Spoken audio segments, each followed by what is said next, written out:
పిల్లలకి స్కూల్ పాఠశాలైతే పేరెంట్స్‌కి స్కూల్ పేరెంట్స్‌శాల.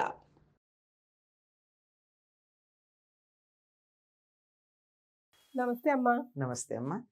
శ్రావణ మాసం వచ్చేసింది. అవునమ్మా. సో, ముందుగా హ్మ్. శ్రావణ మాసం అనగానే మేము దేవుడి గది ఎప్పుడు శుభ్రం చేసుకోవాలి? హ్మ్. అమావాస్య ముందు రోజు చేసుకోవాలా? చేసుకోకూడదా? ఇలాంటి డౌట్‌లన్నీ మనం ఒక వీడియో ద్వారా ఆల్రెడీ తెలియజేసేసాం కాబట్టి, శ్రావణ సోమవారాలని మేము ఎలా సద్వినియోగం చేసుకోవాలి?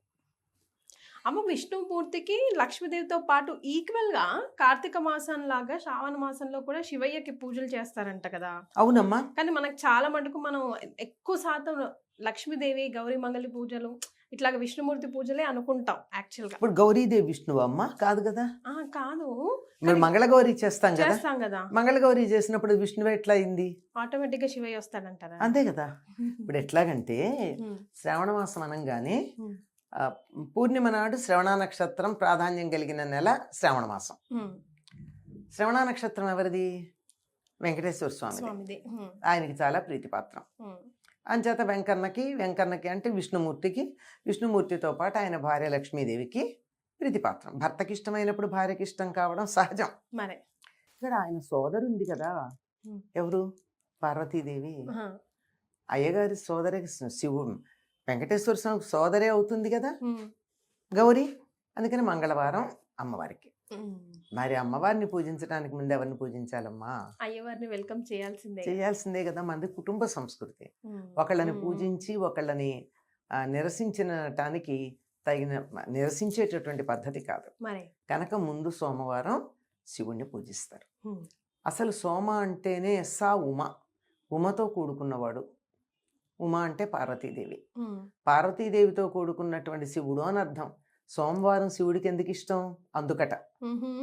మామూలుగా మనం ఏమంటామంటే సోముడు అంటే చంద్రుడు. చంద్రుడని కూడా అర్థం. హ్మ్. సోమవారం అంటే చంద్ర సంబంధమైనది అని. ఎందుకంటే సూర్యోదయానికి చంద్రహోరే ఉంటుంది హ్మ్. సోమవారం నాడు. హ్మ్.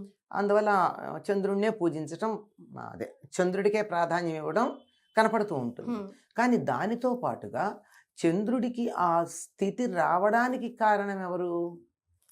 శివుడు. హ్మ్. ఆయన శిరస్సును ధరించాకే వచ్చాడు.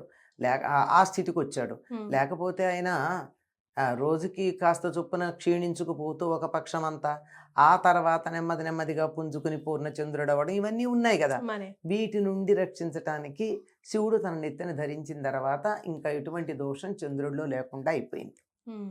కనుక అటువంటి శివుడికి ప్రాధాన్యం ఉండేటటువంటి రోజు శ్రావణ సోమవారం. హ్మ్. కొన్ని ప్రాంతాల్లో ముఖ్యంగా ఈ తెలంగాణ ప్రాంతం అంతా శ్రావణ మాసం వచ్చిందంటే శివుడికి పూజలు చేస్తారమ్మా. హ్మ్. మామూలుగా అన్ని రకాలుగా అన్ని పూజలు చేసినట్టే తెల్లవారుజామున లేవడం, అభ్యంగన స్నానాలు చేయడం, శివుడికి అభిషేకాలు చేయడం, ఒక్క పొద్దుండడం, హ్మ్. పగలంతా ఉపవాసం ఉంటారు. హ్మ్. చీకటి పడిన తర్వాతే భోజనం చేయడం, ఇంటికి ఎవరైనా వస్తే తాంబూలం ఇస్తారు. హ్మ్. శివుడికి పూజించిన తర్వాత ఇంటికి వచ్చినటువంటి వారికి తాంబూలం ఇచ్చి అంటే ప్రత్యేకంగా మంగళవారాలు శుక్రవారాల్లో లాగా పేరంటానికి పిలిచి పిలిచి ఇవ్వరు. చేయడం కాకుండా హ్మ్. వచ్చినప్పుడు వారికి ఇంటికి ఎవరన్నా రావాలని కోరుకుంటారు. హ్మ్. ప్రత్యేకంగా పిలిచినట్టు కాకుండా తాంబూలం అది ఇచ్చి పంపిస్తూ శివుడి యొక్క అనుగ్రహం తమ మీద బాగా ఉంది అని అనుకుంటారు. హ్మ్. ఎందుకంటే ఈ శ్రవణ నక్షత్రానికి సంబంధించి ఆయన గారు కూడా ఉంటారు. ఎవరు? శనైశ్చరుడు కూడా ఉంటాడు. హ్మ్. ఆయన బాధ పోగొట్టుకోవడానికి చాలా పనికొచ్చేది. హ్మ్. కనుక శివుడిని అర్చించడం కూడా ఇందులో భాగంగా మనకు కనపడుతూ ఉంటుంది. అమ్మ మరి అభిషేక ప్రియుడు అంటుంటారు కదా! ఆ! ఎలాంటి ద్రవ్యాలతో ముఖ్యంగా ఈ శ్రావణ సోమవారం అభిషేకం చేస్తే బావుంటుందంటారు? ఎలాంటివి చెయ్యాలంటారు ముఖ్యంగా? అంటే కార్తీక మాసంలో అయితే ప్రత్యేకంగా అభిషేకాలు చేసేటప్పుడు రకరకాలైనటువంటి ద్రవ్యాలతో చేస్తారు. హ్మ్. కానీ మామూలుగా నిత్యం ఇంట్లో చేసేప్పుడు ఏం చేస్తామమ్మా? హ్మ్. నిత్యం నీ అభిషేకం చేసుకునేవాళ్ళం మామూలుగా నీళ్లతో చేస్తాం. హ్మ్. ఆ నీళ్ళల్లో ఇది వేస్తాం. ఇది మనం దొరికితే బిల్వపత్రం. హ్మ్. దీనికన్నా కూడా హ్మ్. దొరికితే ఆవు పాలతో అభిషేకం చేస్తాం. హ్మ్. ఆవు పాలంటే ప్యాకెట్లలో ఆవు పాలు కాదమ్మా. మరి దాంట్లో శ్రేష్టమైన. కెమికల్స్ ఆల్రెడీ కలిసి ఉంటాయి. హ్మ్. నిలవ ఉండడానికి కెమికల్స్ వేస్తారు కదా! హ్మ్. అంచేత అది శివుడికి మంచిది కాదు. మనకి మంచిది కాదు. అనేకమైనటువంటి శివలింగాలు పాడైపోవడం జరుగుతోంది ఈ మధ్య పాలతో అభిషేకం చేసి. హ్మ్. ఉమ్. అంత అందుకే అంటే కవచం చూడండి. పెట్టేశారు ఎక్కడ, భీమవరం ఉమ్, మొదలైనటువంటి ప్రాంతాలన్నీ కూడా శివుడికి కవచం పెట్టేసి నేరుగా అభిషేకం చేయడానికి దూరంగా పెట్టారు. ద్రాక్షారామం, ఉమ్, ఆరామ క్షేత్రాలన్నీ. ఉమ్, ఎందుకంటే అవి సహజంగా వెలిసినటువంటి శిలారూపాలు. ఉమ్, ఈ ఈ నిలవ ఉండడానికి యూరియానే ఏదో కలుపుతారు అందులో, ఇంకా ఉమ్, చాలా కెమికల్స్ కలుపుతారు. ఉమ్, అంతెందుకండి, మన ఇంట్లోనే ఉండాలి అంటే కాస్త బేకింగ్ సోడా వేస్తాం. వేస్తాం. మరి ఇవన్నీ కలిపి నిలవ ఉండడానికి ఇంకా వాళ్ళు పెద్ద ఎత్తున అన్నీ వేస్తారు. ఇవన్నీ వేసి తయారైనటువంటి ఆ పాలు గనక స్వామి నెత్తిన పూసినట్టయితే అరే అవసరం ఆయనకి? ఉమ్. మళ్ళీ తీర్థ రూపంలో మనమే కదా పుచ్చుకుంటాము అమ్మ. పుచ్చుకుంటాం. కానీ ఆయనకు అవసరం లేదు కదా, మనం బయట విషం తాగడానికి సిద్ధపడి రెడీగా ఉన్నాం కదా మరి అని నేను అంచేత కాదు. ఆల్రెడీ గరళ కంటుడు ఆయన. ఆయన ఆల్రెడీ ఆయన సరే, ఆయన రూపంగా ఉన్న రాతికి వచ్చింది సమస్య అంతా. మరి నేను చాలా ఆలయాల్లో ఈ మధ్యకాలంలో పాలాభిషేకాలు తగ్గించేశారు. ఉహుం. వాళ్ళు ప్రత్యేకంగా దేశీ ఆవు పాలతో వాళ్ళు అభిషేకం చేయడమే తప్ప మనం తీసుకెళ్ళిన పాలతో చేయట్లేదు ఉమ్, చాలా ఆలయాలు. ఉహుం. కనుక దొరికితే దేశీ ఆవు పాలతో అభిషేకం చేయడం చాలా ఉత్తమం అమ్మ, ఉమ్, చాలా ప్రధానం. మిగిలినవన్నీ అప్రధానం. ఉమ్, ఇంకా అదే ఇంట్లో పాడి ఉండి ఆ పాలు ఇంట్లో ఉండేటటువంటి వాళ్ళు పాలు తోడుపెట్టి పెరుగు ఉంటుంది, ఆవు పెరుగు పంచామృతం. ఉమ్, అతనే అది ఆ పెరుగు తోడుపెట్టిన తర్వాత మేగడతో వచ్చే ఆ, మ్, దాన్ని వెన్న చేసి తయారు చేసిన నెయ్యి, ఉమ్, ఆ తర్వాత ఫలోదకంగాని అంటే కొబ్బరి నీళ్లు కానీ లేకపోతే తేనె తప్పనిసరిగా వాడతారు. తేనె కానీ చక్కెర కానీ, ఉమ్, వీటన్నిటినీ పంచామృతాలని చెప్తాం. ఉమ్, పాలు, పెరుగు, తేనె. నెయ్యి, తేనె, చక్కెర లేక ఫలోదకం, ఉమ్, ఇవి కలిపితే దాన్ని ఏమంటారంటే పంచామృతాలు అంటారు.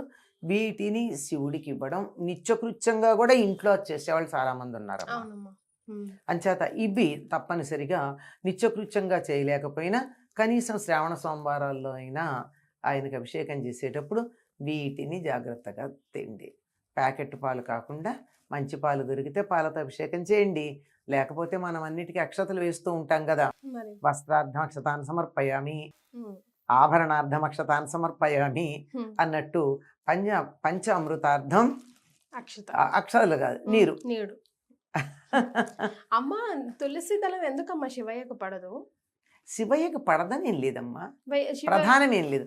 ఒక్క వినాయకుడికి పడదు, ఉమ్, వినాయకుడికి ఒక్కడికే. మిగిలిన అందరికీ అంత ప్రధానం కాదంతే, ఉమ్, అంతకన్నా పడదు అని ఏం లేదు, ప్రత్యేకం కాదు. అంతే. ఆయనకి దాని బదులు పంచతులసిల్లో ఒకటి ఉంటుంది కదా, రుద్రజడ అంటాం, ఉహుం. అది వాడతాంగా.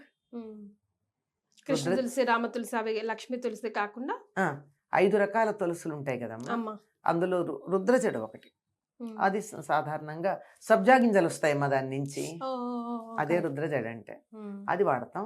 ఇది కూడా వాడకూడదని ఎక్కడ లేదమ్మా, వాడరంతే. ఉమ్, అక్కడ ప్రధానంగానే ఇక్కడ వాడరు, ఓకే. నాకు తెలిసి వాడకూడదని ఎక్కడా లేదు. ఒక్క వినాయకుడికి మాత్రం వాడరు అంతే. చాలా సంతోషం అమ్మ, ధన్యవాదాలు.